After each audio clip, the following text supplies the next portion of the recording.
வணக்கங்களே. விருதுநகர் மாவட்டம் வெம்பங்கோட்டை அருகே தாயில்பட்டியை சேர்ந்தவர் தான் பழனிசாமி. வயது 21. இவர் சிவகாசி அருகே இருக்கக்கூடிய ஒரு தனியார் கல்லூரியில் 3ஆம் ஆண்டு படிச்சுட்டு வராரு. இவரும் அதே கல்லூரியில் 1ஆம் ஆண்டு படிக்கக்கூடிய வெம்பங்கோட்டை கொக்கன்குளத்தை சேர்ந்த கிருஷ்ணவேணி வயது 19 என்ற இளம்பெண்ணும் காதலிச்சுட்டு வந்திருக்காங்க. பழனிசாமியும் கிருஷ்ணவேணியும் வெவ்வேறு சமூகத்தை சேர்ந்தவர்கள். இந்த விவகாரம் எப்படியோ கிருஷ்ணவேணியுடைய குடும்பத்தாருக்கு, பெற்றோர்களுக்கு தெரிய வந்திருக்கு. இதனால் கிருஷ்ணவேணியுடைய இந்த காதலுக்கு கடுமையான எதிர்ப்பு கிளப்பியிருக்காங்க. நீ இந்த மாதிரி பண்ணிக்கிட்டே இருந்தனா உன்னை காலேஜ் விட்டு நிறுத்திடுவோம், உனக்கு படிக்க வைக்க மாட்டோம், வேறு ஒரு கல்யாணம் உன்னை பண்ணி வச்சுருவோம் அப்படின்னு சொல்லிட்டு கிருஷ்ணவேணி கிட்ட சொல்லியிருக்காங்க. இதனால் அதிர்ச்சியான கிருஷ்ணவேணி தன்னுடைய காதலனை விட்டு பிரிய மனம் இல்லாமல் 2 பேரும் வீட்டை விட்டு ஓடி போகலாம் அப்படின்னு சொல்லி முடிவு பண்ணி கடந்த மாதம் 2 பேருமே வீட்டை விட்டு வெளியேறி திருமணமும் செஞ்சுக்கிட்டாங்க. அதன் பிறகு 2 பேருமே சிவகாசி பகுதியில் தனியாக வீடு எடுத்து அங்கே தங்க ஆரம்பிச்சிட்டாங்க. இந்த விவகாரம் 1 மாதத்துக்கு பிறகு கிருஷ்ணவேணியுடைய குடும்பத்தாருக்கு தெரிய வந்திருக்கு. இதனால் அதிர்ச்சி அடைந்த கிருஷ்ணவேணியின் குடும்பத்தார் நம்மளை அசிங்கப்படுத்திட்டா, அவமானப்படுத்திட்டா, அதனால் இவளை நம்ம உயிரோடவே விடக்கூடாது, கொன்று எரிஞ்சிடணும் அப்படின்னு சொல்லிட்டு எல்லாருமே, அதாவது கிருஷ்ணவேணியுடைய தாயார், கிருஷ்ணவேணியுடைய தாய் மாமாவான பெரிய ஜெயக்குமார், அதுக்கப்புறம் சொந்த பந்த பசங்க எல்லோரும் சேர்ந்து ஒரு 5-6 பேர் என்ன பண்ணியிருக்காங்கன்னா, கிருஷ்ணவேணியை பார்த்து அவளை எப்படியாவது பேசி மயக்கி நம்ம இடத்துக்கு கூட்டிகிட்டு நம்ம கொலை செஞ்சிடணும் அப்படின்னு சொல்லி முடிவோடு கிளம்பி போயிருக்காங்க. கடந்த வெள்ளிக்கிழமை மாலை 6 மணி அளவில் கிருஷ்ணவேணியோடைய தங்கியிருந்த அந்த சிவகாசி பகுதிக்கு போய் அந்த வீட்டில் போய் பேச ஆரம்பிச்சிருக்காங்க.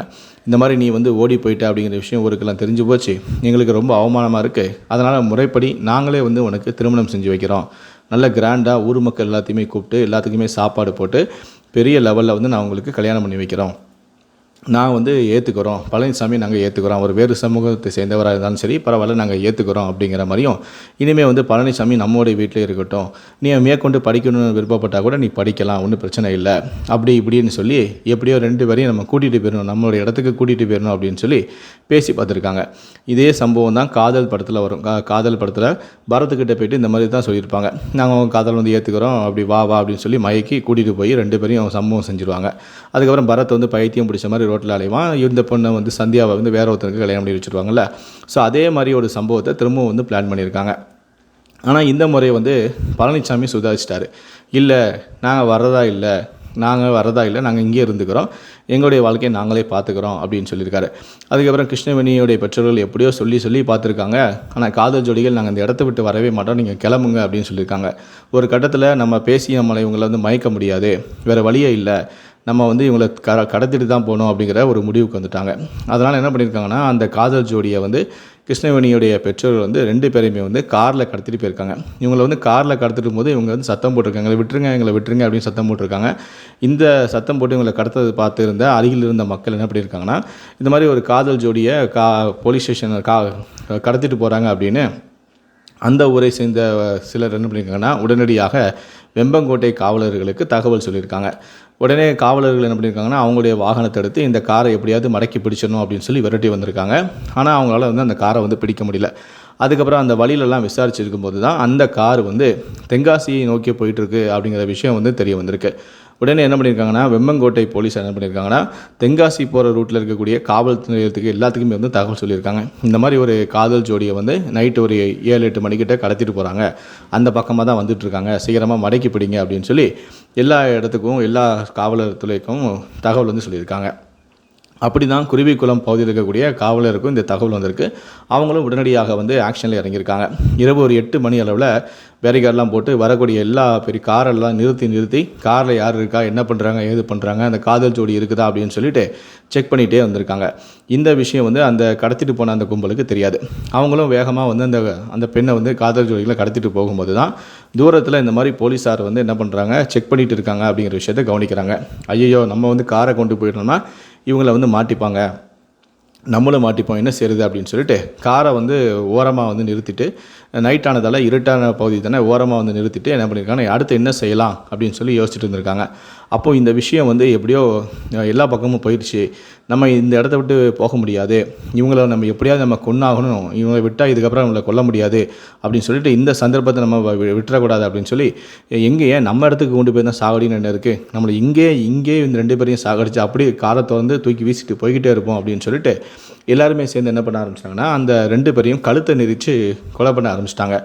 அப்படி 2 பேரும் கொலை செய்ததால் அவங்க வந்து தன்னுடைய உயிரை காப்பாற்றிக்கிறதுக்காக அங்கேயும் இங்கேயும் ஓடும்போது தான் அந்த கார் வந்து ரோட்டோரமாக நின்றுட்டு இருந்த ஒரு கார் வந்து அங்கேயும் இங்கேயுமா ஆட ஆரம்பிச்சிருக்கு, குலுங்க ஆரம்பிச்சிருக்கு. அந்த சமயத்தில் தான் அந்த காருக்கு பின்னாடி ஒரு முதியவரான கந்தசாமி தன்னுடைய பைக்கில் வந்துட்டு இருந்திருக்காரு. அவர் வரும்போது, என்னடா இது ஓரமாக நிற்கிற ஏதோ ஒரு கார் இப்படி அப்படியுமா பயங்கரமாக அசையுதே, என்ன ஏதுன்னு தெரியலையே அப்படின்னு சொல்லிட்டு அவர் என்ன பண்ணியிருக்காருன்னா, வண்டியை வந்து காரு பக்கத்தில் நிப்பாட்டி காருக்குள்ளே எட்டி பார்த்துருக்காரு. அங்கே ஒரு பெண்ணையும் ஒரு ஆணையும் வந்து கழுத்தை நெரிச்சு ஒரு கும்பல் கொலை செஞ்சுருக்கிறத பார்த்து பதறி போய், காப்பாற்றுங்க காப்பாற்றுங்க, போலீஸ் ஓடியாங்க ஓடியாங்க, எல்லோரும் ஓடியாங்க கத்திருக்காங்க.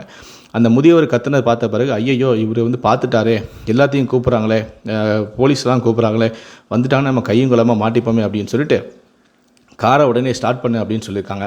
அந்த சமயத்தில் காரு வந்து ஸ்டார்ட் ஆகலை. ஐயையோ காரு ஸ்டார்ட் ஆகலை அப்படின்னு சொல்லிட்டு என்ன பண்ணியிருக்காங்கன்னா, உடனடியாக அந்த காதல் ஜோடிகளை காரில் விட்டுட்டு அவங்க கூட வந்து எல்லாருமே வந்து காரை விட்டு இறங்கி ஓடியிருக்காங்க. அந்த சமயத்தில் அந்த முதியவரான கந்தசாமி என்ன பண்ணியிருக்காருன்னா, அவங்க எந்த பக்கமாக வர்றாங்களோ அதுக்கு ஆப்போசிட் பக்கமாக என்ன பண்ணியிருக்காரு, வாங்க என்னுடைய பைக்கில் வாங்க ஏறுங்க அப்படின்னு சொல்லிட்டு அந்த காதல் ஜோடிகள் 2 பேரையும், பழனிசாமியையும் கிருஷ்ணவேணியும் தன்னுடைய பைக்கில் ஏற்றிக்கிட்டு அவங்க எந்த திசையில் வர்றாங்களோ அதுக்கு ஆப்போசிட் சைடில் தன்னுடைய பைக் எடுத்துகிட்டு பறந்துருக்காரு. உடனே இதை பார்த்த அந்த கிருஷ்ணவேணியோட குடும்பத்தார் வந்து, இன்னும் இவன் பைக்கில் கடத்திட்டு போகிறான் அப்படின்னு சொல்லிட்டு அவனை எப்படியோ மடக்கி பிடிக்கணும் அப்படின்னு சொல்லி திரும்ப எல்லாருமே ஓடி வந்து காரை வந்து ஸ்டார்ட் பண்ணியிருக்காங்க. திரும்ப வந்து கார் ஸ்டார்ட் ஆயிடுச்சு. அப்போ என்ன பண்ணியிருக்காங்கன்னா, அந்த முதியவரான கந்தசாமியை விரட்டிட்டு போயிருக்காங்க. காரை வந்து முதியவரை விரட்டி அந்த கார் வந்து பயணிச்சுட்டு இருந்திருக்கு. அந்த சமயத்தில் ஒரு கட்டத்தில் போக பார்த்திங்கன்னா, அந்த போலீஸ் நிற்கிற வரைக்கும் போயிட்டாங்க. போலீஸ் நிற்கிறத பார்த்துட்டு இனிமேல் முடியாது அப்படின்னு சொல்லிட்டு என்ன பண்ணியிருக்காங்கன்னா, வண்டியை வந்து திருப்பியிருக்காங்க. அப்போது இந்த மாதிரி நம்ம தேடிட்டு இருந்த காரு இந்த காரை தான் போல், வண்டியை வந்து திரும்புது, சந்தேகமாக இருக்குது அப்படின்னு சொல்லிட்டு போலீஸார் என்ன பண்ணியிருக்காங்கன்னா, குருவிக்குளம் போலீஸார் வந்து அந்த காரை வந்து விரட்ட ஆரம்பிச்சிட்டாங்க. இவங்க பறக்க அவங்க விரட்ட மாற்றி 2 பேரும் போய் கடைசியில் ஒரு வழியாக குருவிக்குளம் காவலர்கள் வந்து அந்த காரை வந்து வழிமறித்து நிப்பாட்டி அந்த காரில் உள்ள அத்தனை பேரையும் வந்து கைது பண்ணிட்டாங்க. அத்தனை பேரையும் கைது பண்ணி குருவிக்குளம் காவல் நிலையத்துக்கு அத்தனை பேரையுமே கைது செஞ்சு கொண்டு வந்துட்டாங்க. அந்த முதியவர் என்ன பண்ணியிருக்காங்கன்னா, இந்த 2 ஜோடிகளையும் நம்ம எப்படியாவது காப்பாற்றணும் அப்படின்னு சொல்லிட்டு அவரும் என்ன பண்ணியிருக்காங்கன்னா, இந்த 2 குழந்தைகளுடைய சேஃப்டிக்காக அந்த முதியவர் தன்னுடைய பைக்கிலே வந்து அவரும் குருவிக்குளம் காவல் நிலையத்துக்கே வந்து அந்த காதல் ஜோடிகளை பத்திரமாக வந்து ஒப்படைச்சிட்டாரு. விசாரணையில் வீட்டில் சேர்த்துக்கொள்வதாக ஆசை வார்த்தை கூறி அந்த கிருஷ்ணனுடைய அம்மாவான ஐயம்மாள், தாய் மாமாவான ஜெயக்குமார், அவருடைய உறவினர்களான மணிகண்டன் வயது 22, வேலுமுருகன் வயது 22, சிவசுடலை ஆகியோரை காரில் கடத்தியது போலீஸாருக்கு தெரிய வந்ததை அடுத்து 5 பேர் மீதையும் போலீஸார் வழக்கு பதிவு செய்து கைது செஞ்சுருக்காங்க. கிருஷ்ணவேணியுடைய தாத்தாவான பாலகிருஷ்ணன் மீதும் வழக்கு பதிவு செஞ்சுருக்காங்க. மேலும் தாயில்பட்டியில் உள்ள பழனிசாமியில் வீட்டுக்கும் தற்போது போலீஸ் பாதுகாப்பு போடப்பட்டிருக்கு. வெவ்வேறு சமூகத்தை சேர்ந்தவர்கள் திருமணம் செஞ்சதால் எந்த விதமான விபரீதம் நடந்துவிடக்கூடாது, அது வேறு மாதிரி ஒரு பிரச்சனையை ஏற்படுத்தும் அப்படின்னு சொல்லிட்டு பழனிசாமியோட வீட்டுக்கும் தற்போது போலீஸார் வந்து பாதுகாப்பு போட்டிருக்காங்க. கடத்தப்பட்ட 2 மணி நேரத்திலேயே இந்த திருமணமான காதல் ஜோடிகளை போலீஸார் பத்திரமாக மீட்டெடுத்திருக்காங்க. இந்த சம்பவத்தை பற்றி உங்களுடைய கருத்துக்களை கீழே கமெண்ட் பண்ணுங்கள். முதியவரான கந்தசாமியுடைய செயலை பற்றி உங்களுடைய கருத்துக்களையும் கீழே கமெண்ட் பண்ணுங்கள். நன்றி, வணக்கம்.